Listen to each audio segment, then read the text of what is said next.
والفرقان الأمين وقول والحق. بسم الله الرحمن الرحيم. ولا تحسبن الذين قتلوا في سبيل الله أمواتا بل أحياء عند ربهم يرزقون.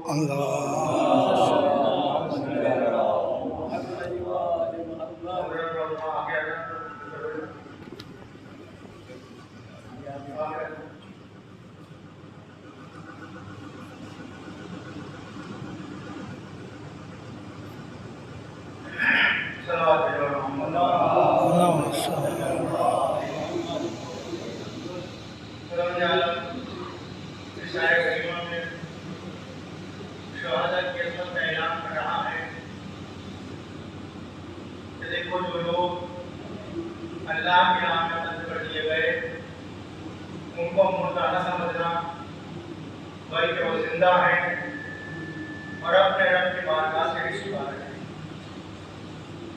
عزیزان محترم، یہ شہادت کی عظمت اور ان کا امتیاز ہے کہ اللہ نے ان کو حیات جاویدہ دیا.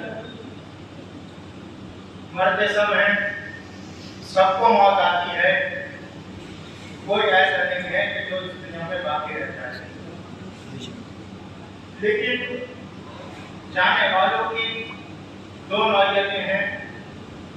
کچھ لوگ وہ ہیں کہ جو جانے کے بعد مر جاتے ہیں اور کچھ لوگ وہ ہیں کہ جو جانے کے بعد بھی زندہ رہتے ہیں.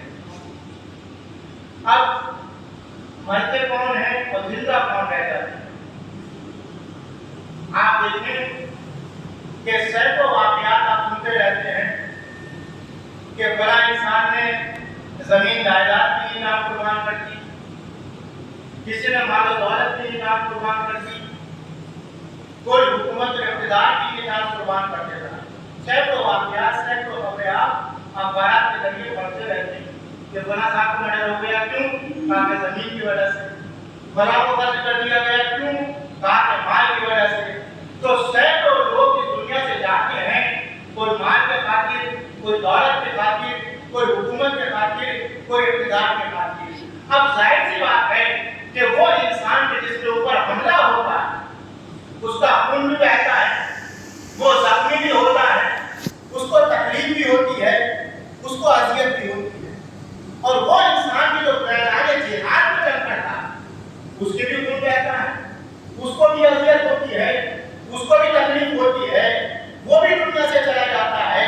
تب سوال یہ ہے کہ جاتے دونوں دنیا سے لیکن ایک باقی رہتا ہے اور ایک ختم ہو جاتا ہے. فرق کیا ہے؟ تاکہ آپ سمجھے نہیں، اس میں فرق ہے نیت کا.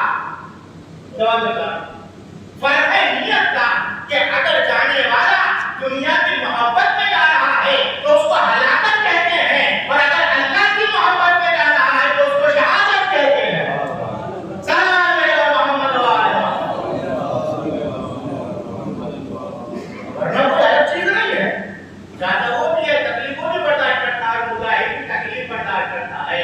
لیکن چونکہ اللہ کی راہ میں وہ جان قربان کر رہا ہے تو اللہ نے اعلان کیا وَلَا تَحْسَبَنَّ الَّذِينَ قُتِلُوا فِي سَبِيلِ اللَّهِ أَمْوَاتًا بَلْ أَحْيَاءٌ عِندَ رَبِّهِمْ يُرْزَقُونَ. خبردار، جو لوگ ہماری راہ میں قتل کر دیے جائیں گے ان کو مردہ نہ سمجھنا بلکہ وہ حیات جاویدہ میں حقدار ہوتا ہے. عزیزان محترم، یہ عظمت ہے شہادت، یہ فضیلت ہے ان لوگوں کی جو اللہ کے راہ میں جان قربان کرنا چاہتے ہیں. اور عزیزان محترم، آج جس ذات گرامی کی تاریخ شہادت، کیا عظمت، کیا بلندی، کیا وقار کون سمجھ سکتا ہے جناب مسلم کی عظمت. میں چاہتا ہوں کہ ان کی مناسبت سے مجلس ہے تو انہیں کا تذکرہ کر دیا جائے، اور تاکہ ہمارے نوجوانوں کو اور ہمارے بچوں کو پوری طرح سے اس واقعے کی معلومات ہونی چاہیے.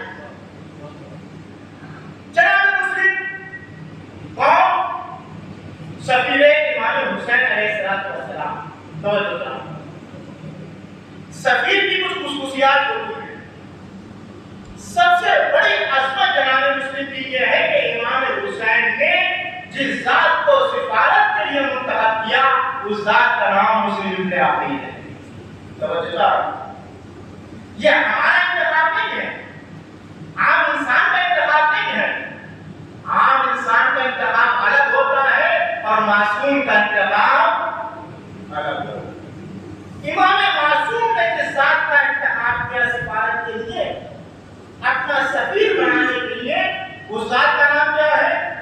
मुस्लिम ने अपील।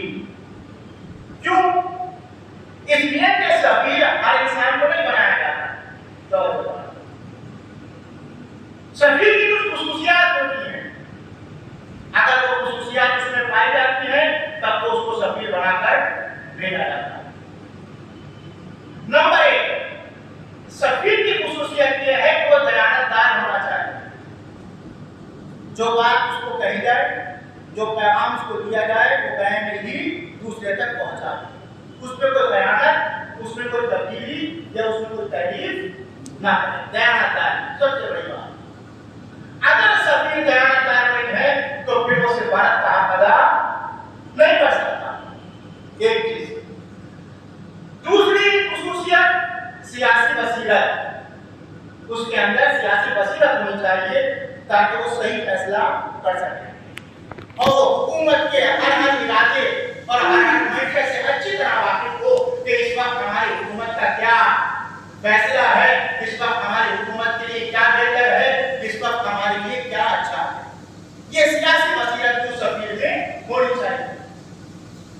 और तीसरी खुसूसियत जो सफीर की है वो ये है कि सफीर शजा और बहादुर होना चाहिए ताकि खुल कर अपनी बात वो दूसरे के सामने रख सके और किसी तरीके से मरूफ और मुतासिर ना हो। अगर किसी मुस्लिम को आप सफीर बना दे तो आपके सिफारत अदा नहीं कर सकता। क्यों?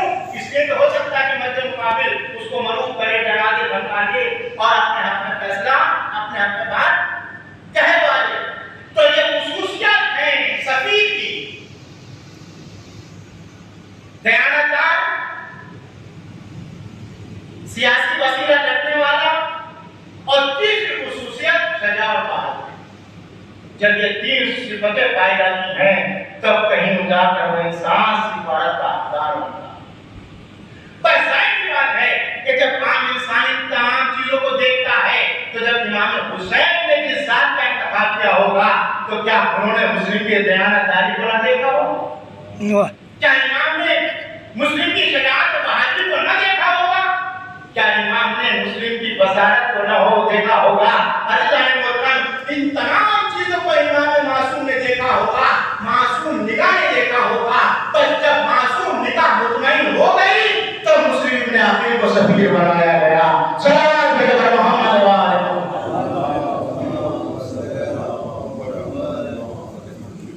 जनाब मुस्लिम को सफीर बनाकर भेजा गया। हालात आपके सामने है कि जब इमाम हुसैन ने मदीना छोड़ा और मक्के तशरीफ लाए और कूफे वालों को जो मालूम हुआ कि इमाम हुसैन ने मदीना छोड़ दिया है तो कूफे वालों ने बड़ी तादाद में इमाम हुसैन को खतूत लिखे और ये बाकायदा मीटिंग हुई, जलसा हुआ। कूफे में शिया ने हैदर कररात का जनाब सुलेमान बिन सुरैजब गुजारी देखा और उस मीटिंग में तमाम बड़े-बड़े लोग मौजूद थे जिसमें हबीब बिन मज़ाहिर, अबू सुमामा और दीगर सहाबा मौजूद थे और उन्होंने ये तय किया कि क्यों ना हम फर्जंदे रसूल को कूफे आने की दावत दें। चुनांचे सबने अपने अपने बयान दिए और उसी वक्त कुछ खुतूत इमाम की खिदमत के लिए तहरीर किए गए।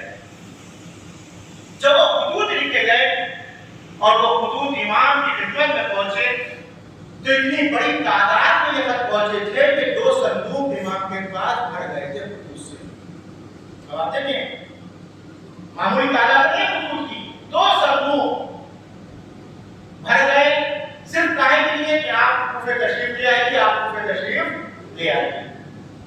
उसमें 2 तरह के खुतूत थे, कुछ सियासी खुतूत थे और कुछ खुतूत जो थे बाकायदा अकीदत और मोहब्बत से लबरेज थे जिसमें वाकई में कहा गया था कि आप कूफे तशरीफ लाइए, हम आपका साथ देंगे, हमें इमाम की जरूरत है और हम आपकी क़यादत में चलेंगे। इस तरह के खुतूत और कुछ खुतूत सियासी थे। जब इमाम के पास ये खुतूत पहुंचे तो इमाम ने उन खुतूत को मुलायजा किया और ये फैसला किया कि जब हमको वहां से इतनी बड़ी तादाद में लोग बुला रहे हैं तो हमको कूफे चलना चाहिए। चुनांचे इमाम ने तय कर दिया। जब इमाम कूफे की तरफ चले तो ये हर बात की खबर यजीद को पहुंच रही थी। यजीद को जब यह मालूम हुआ कि हुसैन इब्न अली कूफे पहुंच रहे हैं, तो उसने बाकायदा ऐसे अपराध को तलाश करना चाहा कि कोई ऐसा शख्स मुझे मिल जाए कूफे की गवर्नरी के लिए कि जो बाकायदा हुसैन इब्न अली से मुकाबला कर ले। इधर इमाम हुसैन ने जनाब मुस्लिम को कूफे में अपना सफीर बनाकर भेजा और कहा कि वहां के हालात देखना, जैसे हालातों में मुझे तहरीर करना, उसी के बाद मैं आने का फैसला करूंगा। जनाब मुस्लिम कूफे में वारिद हुए और वारिद होने के बाद आपका कयाम जनाब सुलेमान बिन सुरद खुज़ाई के घर हुआ। चूंकि वहीं जलसा हुआ था, वहीं मीटिंग हुई थी, वहीं पर जाने वाले थे और ये भी बड़ी शख्सियत है जनाब सुलेमान, तो जनाब मुस्लिम उनके घर जाकर मीटिंग हुई और जाने के बाद आपने इमाम हुसैन के जो खत था कूफे वालों के नाम वो पढ़कर सुनाया और कहा कि मुझे इमाम ने अपना सफीर और नुमाइंदा बनाकर भेजा है और उसमें इमाम हुसैन ने लिखा था कि जो भी मुस्लिम के हाथ पर बैत करेगा वो मुस्लिम की बैत नहीं होगी बल्कि वो मेरी बैत। अब तारीख में मिलता कि 12,000 या 18,000 लोगों ने जनाब मुस्लिम के हाथ पर बैत की। ये कोई मामूली तादाद नहीं है। 12,000 लोगों ने जनाब मुस्लिम के हाथ पर बैत कर ली। जब जनाब मुस्लिम ने देखा कि इतनी बड़ी तादाद में लोगों ने मेरे हाथ पर बैत कर ली, तो आपने इमाम हुसैन को खत किया कि यहाँ पे हालात साजगार हैं और इतनी बड़ी तादाद में लोगों ने मेरे हाथ पर बैत कर ली, क्योंकि मुतमईन हो गए थे जनाब मुस्लिम। इधर जब जनाब मुस्लिम कूफे में पहुंचे तो यह खबर यजीद को हो गई थी कि मुस्लिम जो है हुसैन की तरफ से नुमाइंदा बनकर कूफे आए हैं, तो कहीं ऐसा न हो कि लोग उनकी तरफ मायल हो जाएं और वहां पर इख्तिलाफ बर्पा हो जाए। लिहाजा यजीद को तलाश की ऐसे सख्त दुश्मन अहले बैत की कि जो सर्र बराबर की हुसैन इब्न अली और शिया में अहले बैत अलैहिस्सलाम के लिए कोई रियायत न रखता, सख्त इंसान। चुनांचे उसने निगाह दौड़ाई, उसकी निगाह टिकी इब्न ज़ियाद के ऊपर कि इब्न ज़ियाद को कूफे का गवर्नर बनाकर भेजा जाए। मैं तारीख आपके सामने पढ़ रहा हूं ताकि जवान और बच्चे भी उसको अच्छी तरह से समझ लें।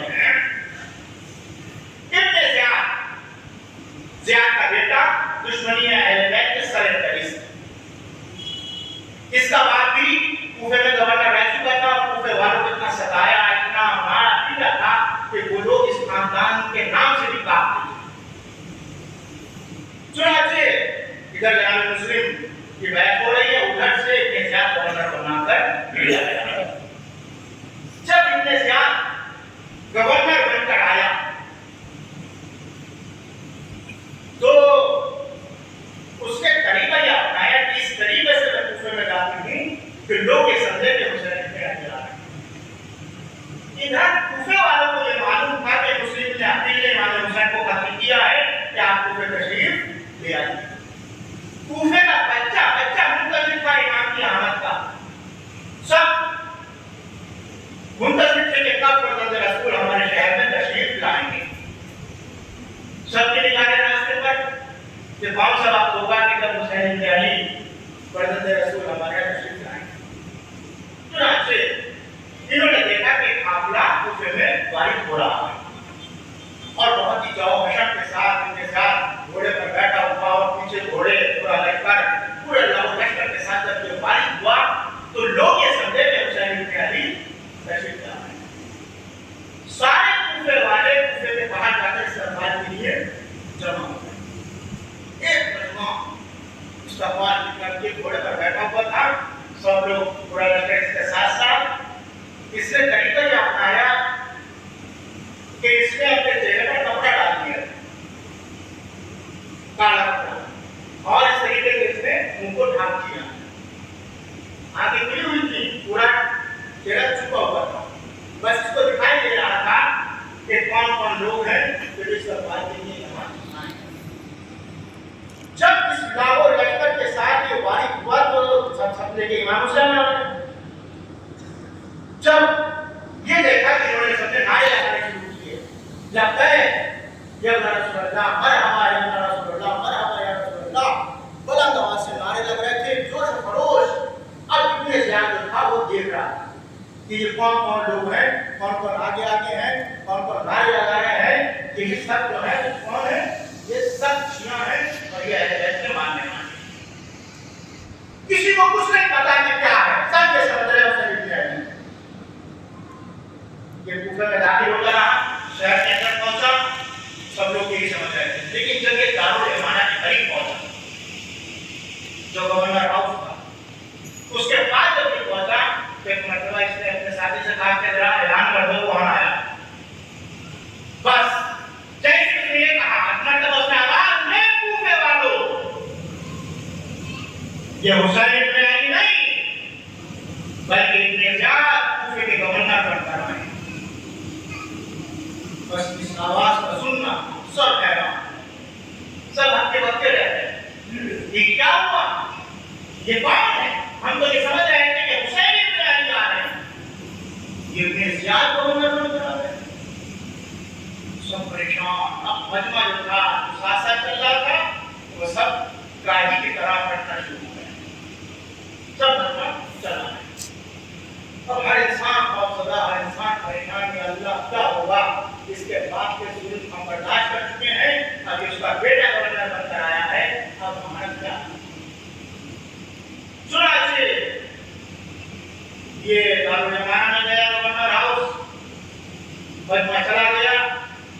اس نے باقاعدہ اپنے لوگوں کی سب سے پہلے میٹنگ کی اور میٹنگ کرنے کے بعد کہا کہ سب سے پہلا کام یہ ہے کہ مردم شماری ہونی چاہیے اور ان افراد کی نشاندہی ہونی چاہیے کہ جو لوگ اہل بیت کے چاہنے والے ہیں، اور یہ مناظر کر دی جائے کہ جو بھی مسلم کا ساتھ دے گا یا مسلم کو پناہ دے گا یا مسلم کی مدد کرے گا اس کو قتل کر دیا جائے گا، اس کے مال و اسباب کو لوٹ دیا جائے گا اور اس کا خون بہا ہمارے لیے جائز ہوگا.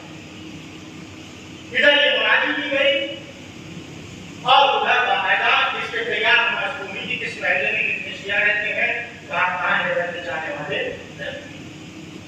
اب ظاہر سی بات ہے جب یہ اعلان کر دیا گیا کہ جو بھی مسلم کا ساتھ دے گا اس کو قتل کر دیا جائے گا، اس کا اسباب لوٹ دیا جائے گا، تب ظاہر سی بات ہے افراد ہر طرح کے افراد ہوتے ہیں، ہر انسان ایمان کا حالت کرتے وقت فائز نہیں ہوتا. اب جو لوگ سوال کرتے ہیں کہ صاحب لوگوں نے بیعت کی، لوگوں نے بیعت توڑ کیوں لی، ہر انسان کو اپنے سینے پر ہاتھ رکھنا چاہیے کہ ایسے پرآشوب ماحول ہو چکا تھا کہ جہاں پر نہ انسان کو اپنی جان محفوظ تھی، نہ اپنے بچوں کی جان محفوظ تھی، نہ اپنا مال و اسباب محفوظ تھا، نہ عزت و آبرو محفوظ تھی. اب صاحب جب جناب مسلم کو یہ معلوم ہوا کہ ابن زیاد کی بیٹا گورنر بن کر آ گیا تو اب تک تو جناب سلیمان کے گھر جناب مسلم کا قیام تھا. اس کے بعد جناب مسلم جناب مختار کے گھر چلے گئے، وہاں پر قیام کیا. لیکن جب ادھر سے بہت زیادہ حالات بگڑے اور بہت زیادہ اس کا ظلم شروع ہوا تو اب جناب مسلم نے مناسب نہیں سمجھا مختار کے گھر رہنا. جناب مختار ایک شجاع بہادر ضرور تھے لیکن ان کا کوئی بڑا قبیلہ نہیں تھا کہ اگر حملہ ہو جائے گا تو مختار کے چاہنے والے یا مختار کا قبیلہ ہے تو جناب مسلم کو بچا لے گا. جناب مسلم کو تلاش کی ایسے خاندان کی کہ جس میں بڑے زیادہ افراد ہوں، زیادہ نوجوان ہو کہ اگر مقابلہ ہو تو وہ افراد ساتھ آ جائیں. چنانچہ اب جناب مسلم نے جناب مختار کے گھر کو بھی چھوڑا اور جناب حامد بن عروہ کے گھر کا آپ نے بیان کیا. حامد بن عروہ قبیلے کے سردار تھے، بہت شجاع، بہت بہادر اور بہت افراد نوجوان تھے ان کے قبیلے میں کہ جو ہر وقت ان کے ساتھ ننگی تلواریں لے کر چلا کرتے. جناب مسلم جب جناب حامد کے گھر پہنچ گئے کہ محفوظ جگہ جناب مسلم پہنچ چکے تھے.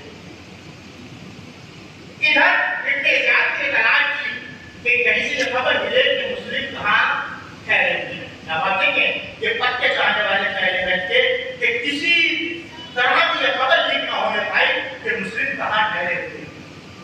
کتنی حفاظت کی جا رہی ہے جناب مسلم کی، کسی کو پتا نہیں. آپ انتظار پریشان کہ مسلم کا کیسے پتا چلے کہ مسلم کہاں چھپے ہوئے ہیں. تو اس نے جاسوسوں کو چھوڑا کہ جاسوسی کریں اور بتائیں کہ مسلم کہاں ٹھہرے ہوئے ہیں. چنانچہ پورے کوفے میں جاسوس چھوڑ دیے گئے اور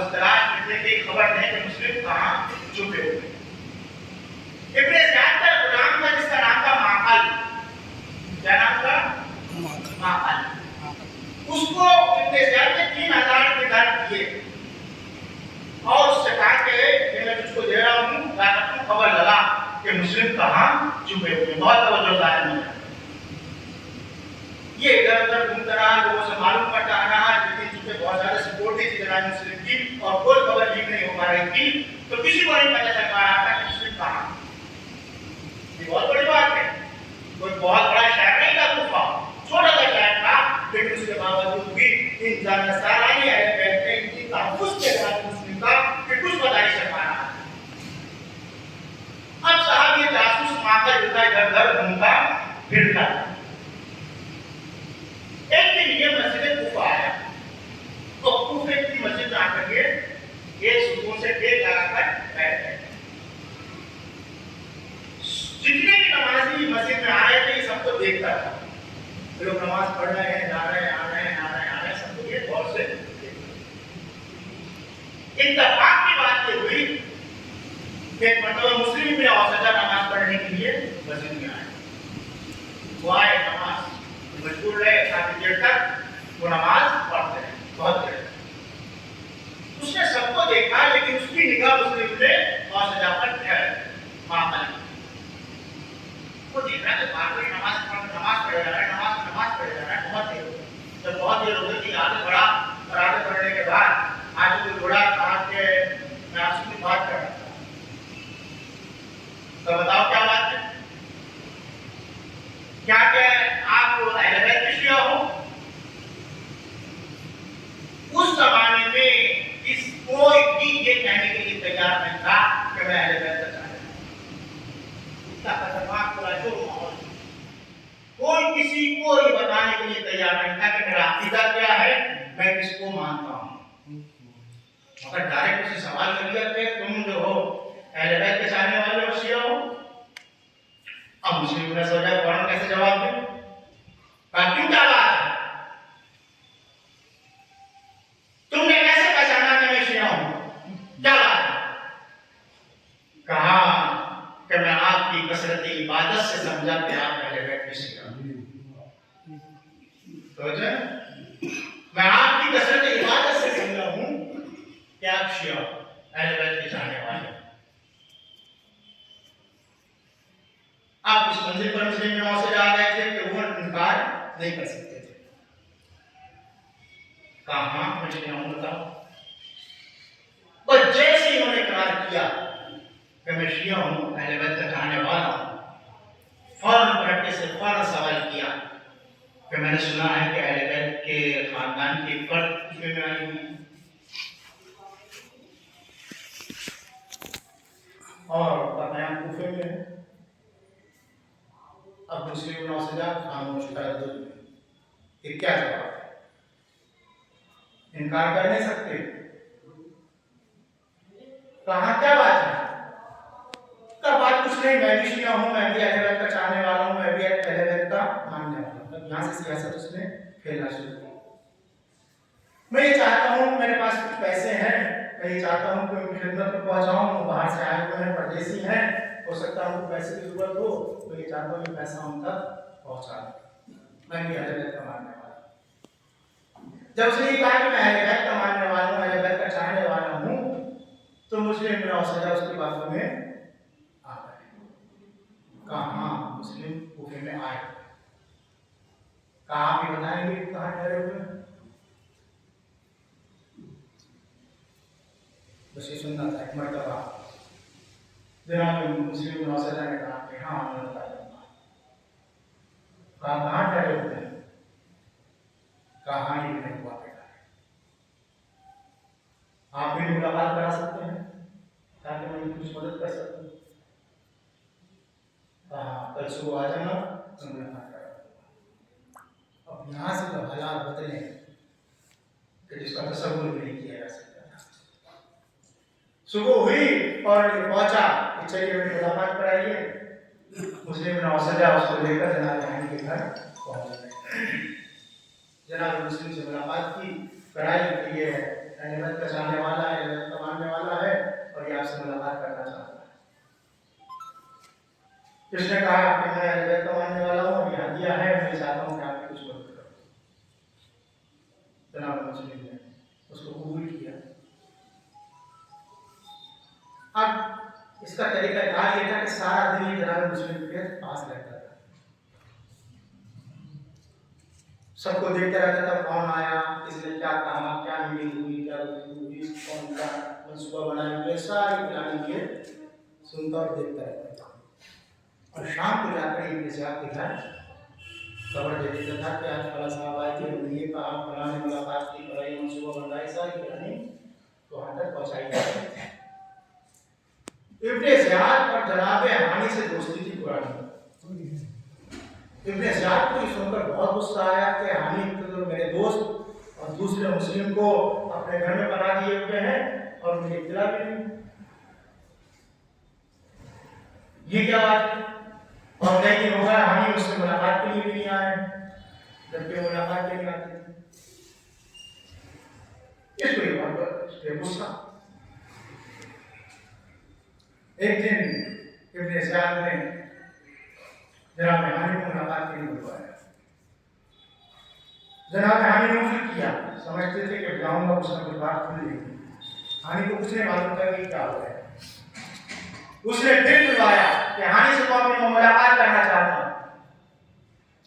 جب بہت اصرار ہوا تو جناب ہانی ملاقات کے لیے ابن زیاد کے دربار میں پہنچے۔ ابن زیاد کا پر بیٹھا ہوا تھا، پر جیسے جناب ہانی دربار میں داخل ہوئے، اس نے بلند آواز سے شعر پڑھا کہ وہ شخص ہے کہ جو اپنے پیروں سے چل کر اپنی موت کے قریب آ رہا۔ بس جیسے اس نے بلند آواز سے یہ شعر پڑھا، جناب ہانی سمجھ گئے کہ آج کچھ نہ کچھ معاملہ خراب ہے، اس لیے یہ شعر بہت خطرناک ہے۔ بس جیسے ہانی قریب پہنچے، ایک مرتبہ ابن زیاد نے کہا، اے ہانی، میں نے سنا ہے کہ مسلم تمہارے گھر میں ہیں اور تم نے پناہ دے رکھی ہے، حالانکہ تم میرے دوست ہو اور تم نے میرے دشمن کو اپنے گھر میں جگہ دی۔ اب جناب ہانی خاموش، کیسی اطلاع ہوئی، کس نے بتایا، کیا ہوا، انکار بھی نہیں کر سکتے، پوری بات بتا رہا، اور تم میرے خلاف اپنے گھر میں منصوبے بنا رہے ہو، میٹنگ ہو رہی، جلسے ہو رہے ہیں، کیا طریقہ ہے؟ جناب ہانی نے کہا کہ ہاں ٹھیک ہے، میرے گھر مسلم ہیں، کافر ہیں، تم کو میرے سپرد کرو۔ پر نہیں ابن زیاد، یہ عرب کی اہمیت کے خلاف ہے کہ اس کے گھر آئے ہوئے مہمان کو دشمن کے حوالے کر دے تاکہ وہ سپرد کر دے۔ میں اپنے مہمان کو تیرے حوالے نہیں کروں گا، بس یہ سننا تھا۔ ابن زیاد کے برابر میں چھڑی رکھی ہوئی تھی، اس نے چھڑی اٹھائی اور چھڑی اٹھانے کے بعد اتنی زور سے مسلم کے ہانی کے چہرے پر ماری کہ پورا چہرہ لہوحان ہو گیا اور جلاد کو گنجا کے کو گرفتار ہو گیا۔ جناب ہانی گرفتار ہو گئے۔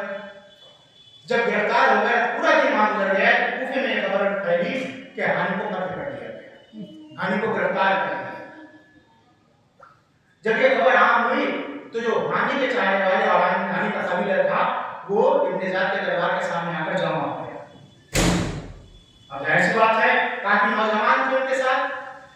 جب ایک بڑا مجموعہ ابن زیاد کے دربار کے سامنے جمع ہوا تو اس نے قاضی شعیب کو بلایا ابن زیاد نے، اور قاضی سے کہا جا کر قلعے کی چھت کے اوپر اعلان کر دو کہ ہانی کو گرفتار نہیں کیا گیا ہے، بلکہ ابن زیاد نے ملاقات کے لیے روک رکھا ہے، کچھ خاص گفتگو کرنی ہے، وہ زندہ ہے اور وہ قلعے میں محفوظ ہے۔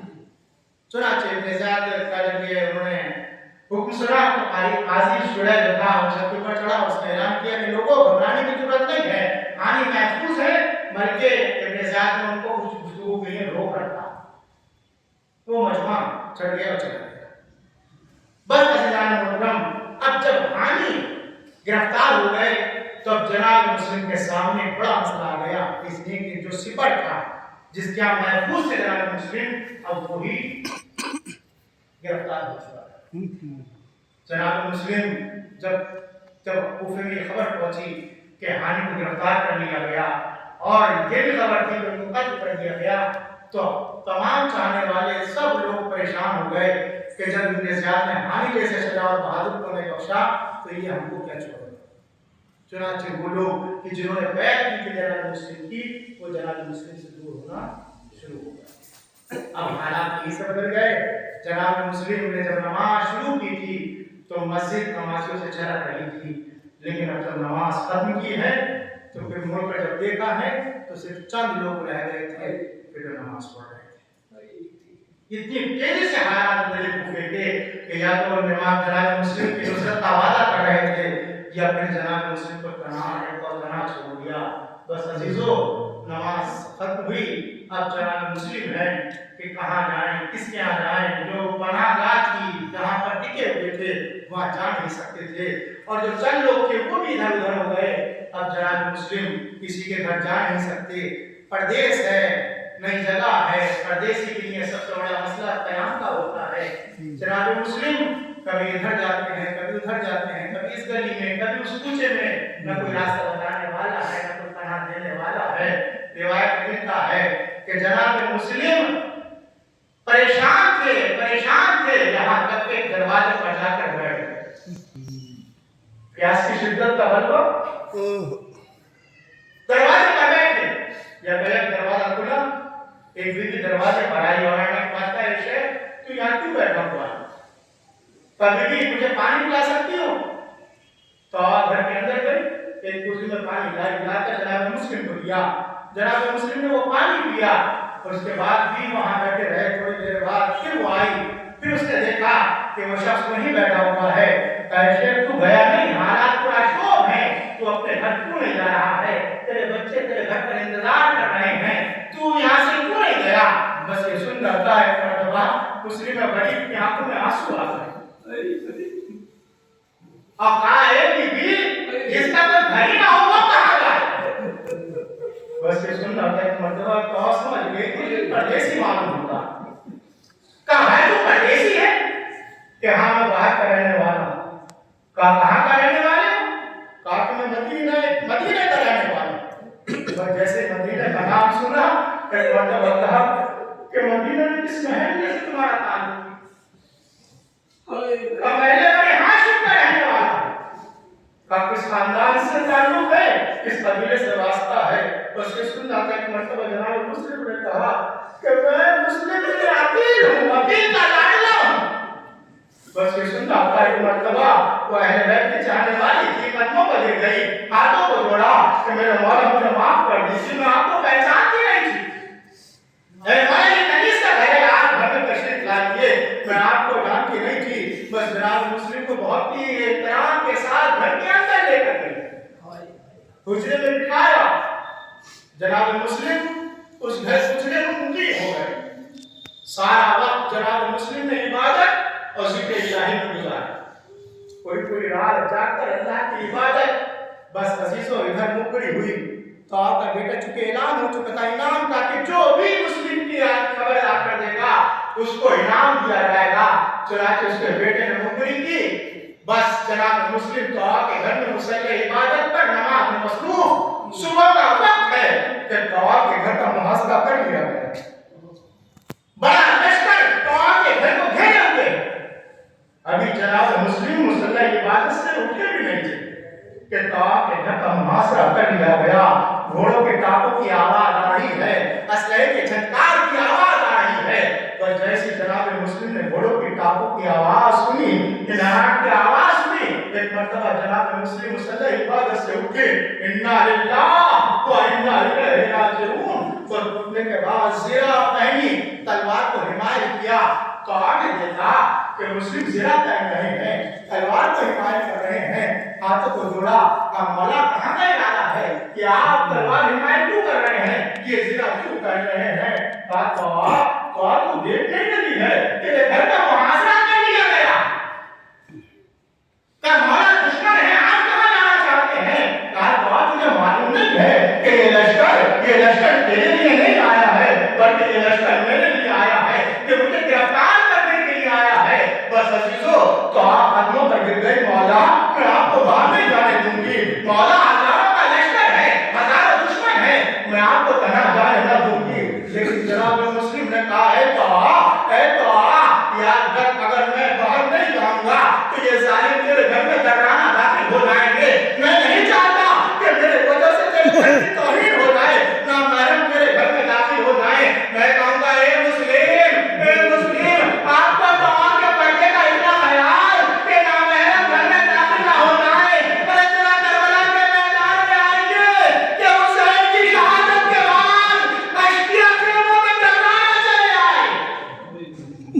सैयदना ज़ैनब के पर्दे का ख्याल रख रहा है, न उम्मे कुलसूम के पर्दे का ख्याल है। बस अजीजों, जनाब तौबा इसरार करते नहीं, लेकिन जनाब मुस्लिम ने कहा नहीं तौबा, मुझे बाहर जाना है, ये दुश्मन मेरे लिए है। बस अल्लाह अकबर, जनाब मुस्लिम बाहर निकले। अब जनाब मुस्लिम की शुजाअत का अंदाजा आप लगाएं। कूफे में छोटी छोटी गलियां थी, पतली पतली गलियां। खुले हुए मैदान में जंग करना बहुत आसान होता। क्यों? इसलिए कि दुश्मन सामने होता है, इंसान के जैसे तलवार चलाएगा। लेकिन पतली पतली गलियों में जंग करना ये बहुत मुश्किल काम है। जनाब मुस्लिम की शरीयत यही थी कि जनाब मुस्लिम ने तलवार चलाई है, कूफे की गलियों में ऐसी भयानक तलवार चलाई कि वो लश्कर भी नाकाम हुआ। चुनाचे लश्कर को और बुलाया गया और बुलाया गया। जब लश्कर आया है तो इब्ने ज़ियाद ने कहा कि क्या बात है, मोहम्मद बिन अशहर से कहा क्या बात है, एक आदमी को कत्ल करने के लिए कितने बड़े लश्कर की जरूरत है? जब उसने ये कहा कि मतलब मोहम्मद बिन अशहर से भिड़ा कर कहा कौन, किसी ऐसे वैसे से मुकाबला नहीं है, ये बनी हाशिम के शेर से मुकाबला। अल्लाह अकबर। सफीर को शुजा और बहादुर होना चाहिए। कभी भी सफीर कमजोर नहीं बन सकता, जनाब बहादुर। बस इसलिए इमाम हुसैन ने जनाब मुस्लिम का इंतखाब किया। और दूसरा, प्रदेश में जंग करना भी बहुत मुश्किल होता है, क्यों? इसलिए कि इंसान रास्तों से वाकिफ नहीं होता है। लेकिन जनाब मुस्लिम ने जो जंग की है उससे कहीं महसूस नहीं हो रहा था कि मुस्लिम जो है रास्तों से नावाकिफ है। बस अजीजों तलवार चल रही है, सैकड़ों लोग वास्ते जहन्नम किए गए। अब दुश्मन ने महसूस कर लिया कि मुस्लिम पर ऐसे काबू पाना आसान नहीं है, बल्कि कोई तरीका अपनाया जाए। चुनांचे दुश्मनों ने तरीका यह अपनाया कि जिस रास्ते में मुस्लिम चल रहे थे जंग करते हुए, वहां पर एक गड्ढा खोदा गया और उस गड्ढे को बसों कांटा से ढक दिया गया। बस अजीजों, मुस्लिम पैदल जंग कर रहे थे। और दूसरी बात, जंग के लिए घोड़े पर सवार होना बहुत जरूरी होता। अगर घोड़े पर सवार है मुजाहिद तब भी उसकी कामयाबी हो सकती है। लेकिन जनाब मुस्लिम की गुर्बत ये थी कि जनाब मुस्लिम पैदल जंग कर रहे थे। वो लश्कर घोड़ों पर था और मुस्लिम पैदल। ये भी बहुत बड़ा इम्तियाज है जनाब मुस्लिम का। बस पैदल जंग कर रहे थे, यहाँ तक के बस जंग कर तलवार चलाते हुए आगे बढ़ रहे थे। या आपका पैर उस घोड़े में पड़ा और जैसे मुस्लिम का पैर उस घोड़े में गया है, बस मुस्लिम गिरे, सारा लश्कर जमा हो गया, मुस्लिम को गिरफ्तार कर लिया गया। तो अजीजों, मुस्लिम गिरफ्तार हो गए। दरबार इब्ने ज़ियाद में पहुंचे और पहुंचने के बाद इब्ने ज़ियाद सामने बैठा हुआ था। सफीर का शुजा और बहादुर होना बहुत जरूरी है। पर जैसे ही जनाब मुस्लिम इब्ने ज़ियाद के दरबार में पहुंचे तो मर्तबा एक शख्स ने कहा, हे मुस्लिम, तुमने अमीर को सलाम नहीं किया। यह है जनाब बहादुर। इब्ने ज़ियाद का दरबार फौजी भी है, लश्करी भी मौजूद है, वज़ीर मौजूद, सब मौजूद। सबकी मौजूदगी में जो हुसैन के सफीर ने ऐलान किया है वो क्या है? क्या तुमने अमीर को सलाम नहीं किया? वैसे मर्तबा भारत से उस शख्स को देखा जिसने ये इतराज किया था। क्या कहता है? अमीर को सलाम नहीं किया? सुन, हुसैन इब्न अली के अलावा मेरा कोई अमीर नहीं। मेरा तो हुसैन मेरा आपका मेरा अमीर। ये है शजाअत सफीर।